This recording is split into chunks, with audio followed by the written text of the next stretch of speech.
1절부터 12절까지 제가 읽겠습니다. 누가복음 24장 1절로 12절까지 제가 읽겠습니다.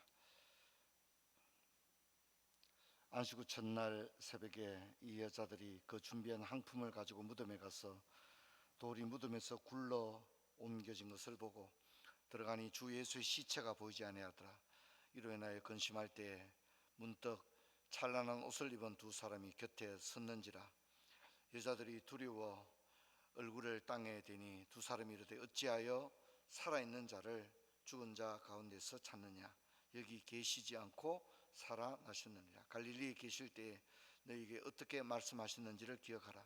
이르시기를 인자가 죄인의 손에 넘겨져 십자가에 못 박히고 제3일에 다시 살아나야 하리라 하셨느니라 한데, 그들이 예수의 말씀을 기억하고 무덤에서 돌아가 이 모든 것을 11사도와 다른 모든 이에게 알리니, 이 여자들은 막달라 마리아와 요한나와 야고보의 모친 마리아라. 또 그들이 함께한 다른 여자들도 그것을 사도들에게 알리니라.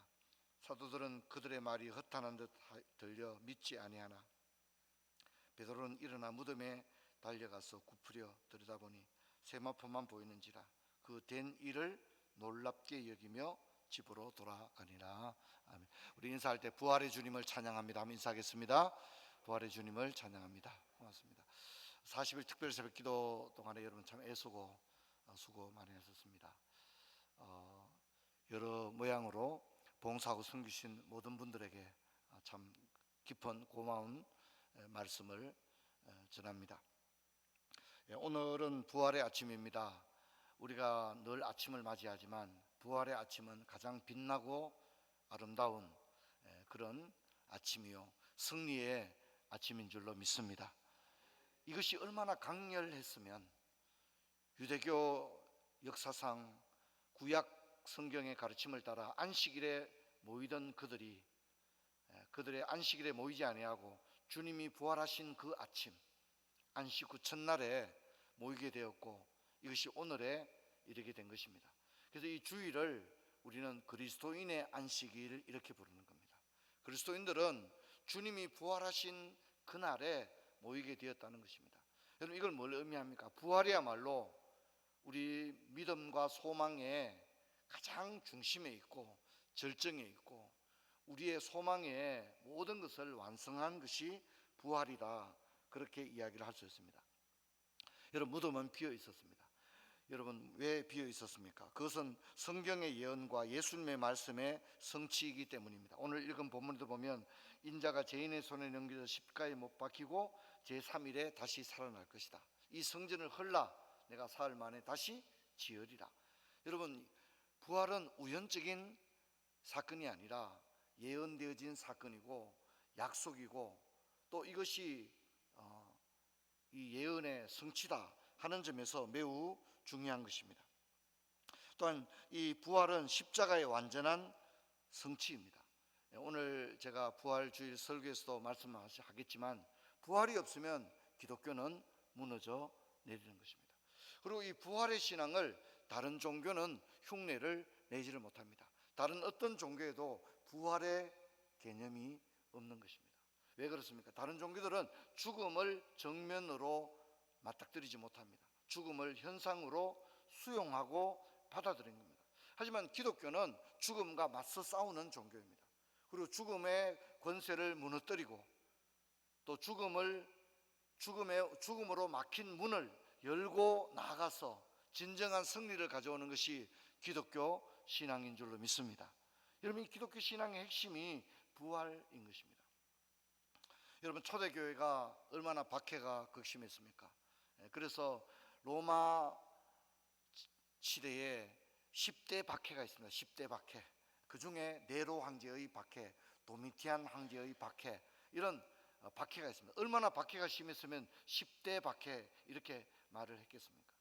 그리스도인들은 짐승처럼 취급을 당했습니다. 잔혹하게 순교를 당해야만 했습니다.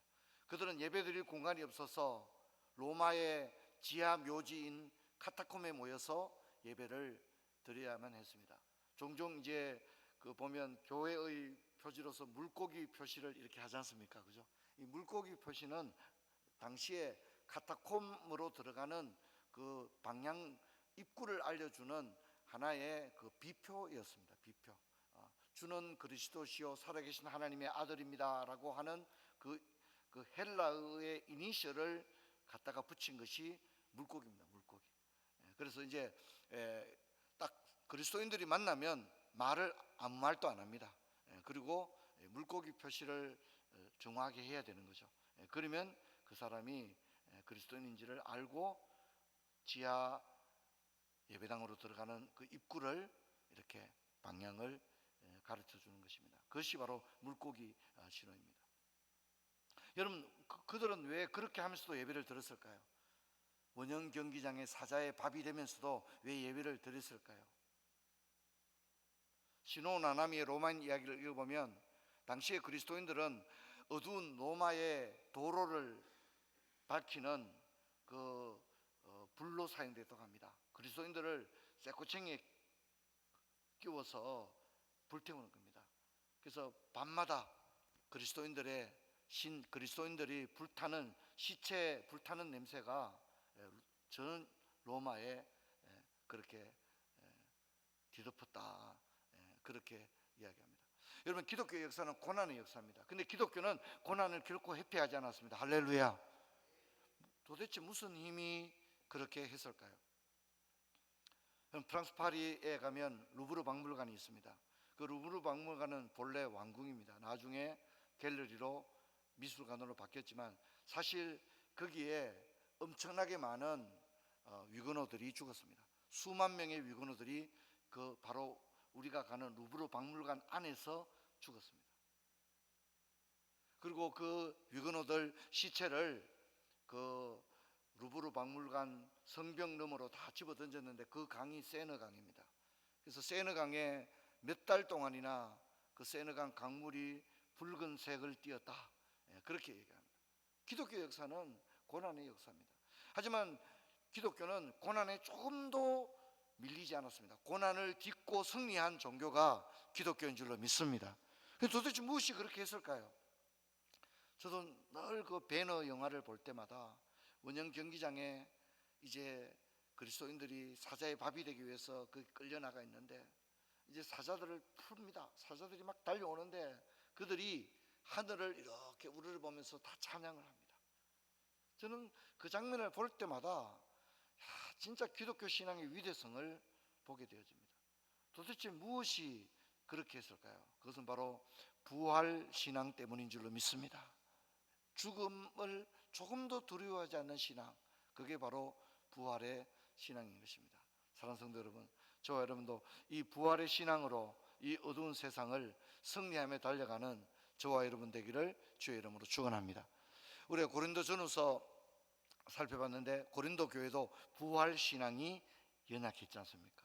그래서 바울이 고린도전서 15장에 너희들이 왜 부활이 없다고 말하느냐라고 하면서 강론했던 것을 우리가 기억합니다. 오늘 우리 마지막 시대 가운데 너무나도 극도로 혼란한 그런 시대입니다. 어쩌면 성경 시대 전체를 통틀어서 이야기하더라도 어쩌면 지금 우리가 살아가고 있는 시대가 가장 타락한 시대가 아닐까, 저는 그렇게 생각합니다. 사랑하는 성도 여러분, 이 마지막 때 주님 오실 날이 가까웠는데 십자가와 부활 신앙을 단단히 붙들고 승리하는 우리 부처의 모든 성도들 되시기를 주의 이름으로 축원합니다. 오늘 마지막 시간이기 때문에 제가 축도하고 마칠 수 있도록 하겠습니다. 기도하겠습니다. 이제는 부활이요 생명이신 우리 주 예수 그리스도의 은혜와 하나님 아버지의 만극하신 사랑과 성령의 교통 충만하신 역사가 그 어떤 고난도 두려워하지 않았던 이 부활의 신앙을 굳건히 붙들고 이 마지막 말세의 시대를 굳건히 살아가기로 결단하는 부처의 온 성도들 머리 위에 이제부터 영원토록 함께 있을지어다. 아멘.